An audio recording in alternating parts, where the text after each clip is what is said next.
My name is Jonah Jonathan, and welcome once again to the Jazz Musician's Voice. Tonight I'm presenting an interview I first conducted back in 2011 with jazz trumpeter Roy Hargrove. Grammy Award-winning trumpeter Roy Hargrove is one of jazz's top players and one of the top contributors to the music. He has worked with the who's who in jazz today, including cats like Mulgrew Miller, Bobby Watson, Wynton Marsalis, Herbie Hancock, Ray Brown, and many others. He's also a prominent player in the hip-hop and R&B scene and has worked with people like Erykah Badu and Common. Roy Hargrove is truly one of the cats to watch out for and listen to, and I think it's really important what he says in this interview. We talk about his time in New York and from the early days all the way up until now, and some of the suggestions he has for younger cats in the music. Thanks for watching, and please stay tuned for future interviews. Okay, ladies and gentlemen, today I have the great opportunity of interviewing jazz trumpeter Roy Hargrove. Now, Roy, for people who aren't really familiar with your music, could you tell people about how you initially came to New York? I know you started going to school in Berkeley, right? Yeah, I lived in Boston for a couple of years. I was going to Berkeley, and I moved here to New York in 1990. Okay. And I've been here ever since then. Great. Yeah. I was going to the new school for social research there on Fifth Avenue, and at nighttime I was pretty much at the institution of Bradley's and a few other clubs that were around, but mostly that one is where I learned so much from being around a lot of veterans, piano players like Harold Mayburn, John Hicks, and Kirk Lightsey, and a lot of others. And some horn players too, like George Coleman and Gary Bartz, you know. Great, yeah. So a club like Bradley's doesn't exist anymore. Could you tell us about, obviously there's not very many clubs where you can meet cats of that caliber. Could you tell us about how it was there at Bradley's? Well, that was a place where all of the musicians would hang out after their gigs, so it was kind of a watering hole for a lot of great veterans in the music. So you could go there and be a part of magic just about any night of the week. So, I mean, I was just glad to be here when it was still going on. Sure.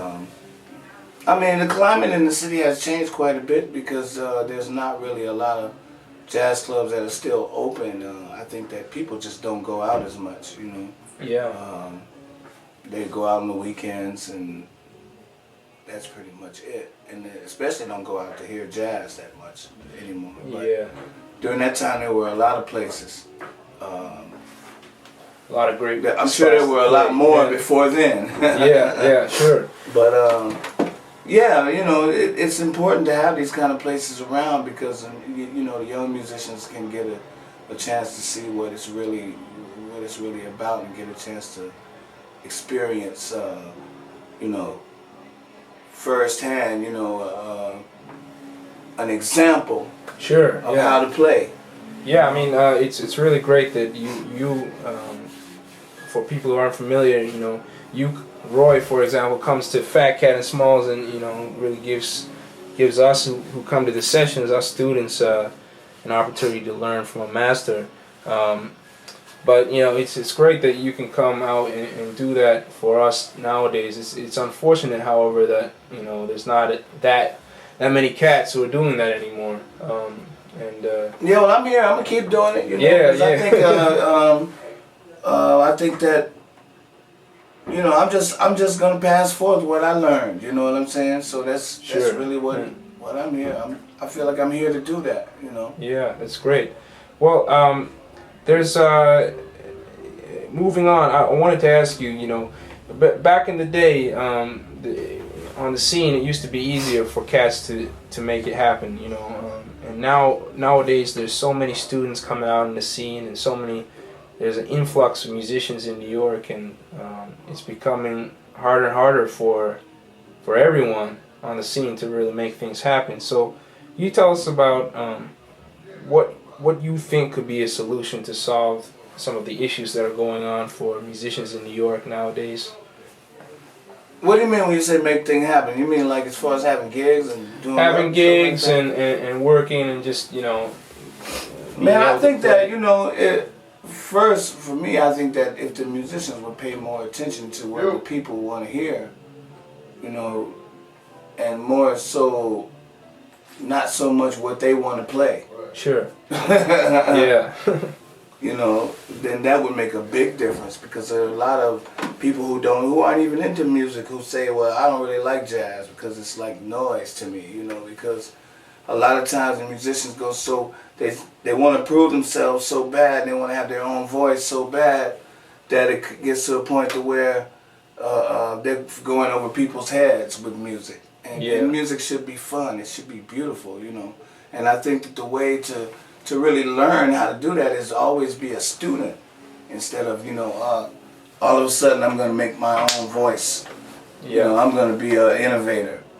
You can't really say you're going to be an innovator. It comes naturally by the amount of things that you learn and that you pick up, you know, along the way. And you're always a student, you know. I say get back to the basics. Learn tunes, learn standards, learn how to play harmony, learn how to play time, you know. Doing these kind of very simple things that are often overlooked because they're so simple.